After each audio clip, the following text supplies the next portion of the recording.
大家好，我是夏妈，开学了，来更新早餐了。最近都挺爱喝的这个大碴子粥，也就是脱皮的玉米羹，我买了2种，一种这种的话里面是搭配了一点花芸豆的，就有点太大了哈，这要得喝到什么时候去了，就拿了1碗出来，然后搭配了一点这种就是糯玉米，也是脱皮玉米，之前做的那个玉米糍粑就是用的这种糯玉米，2个混合在一起，加入清水淘洗干净。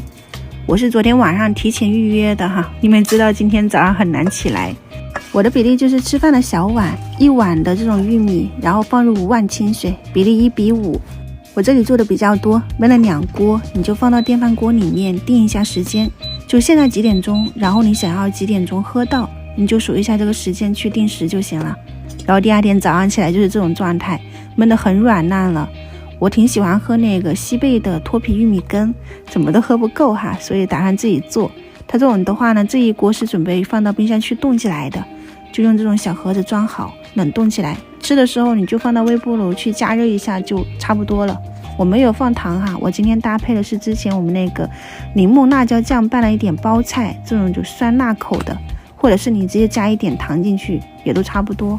放进去冻起来就可以了。基本上都是为我自己准备。然后的话呢，今天下午是准备清理一下冰箱，很多东西都已经囤在外面了。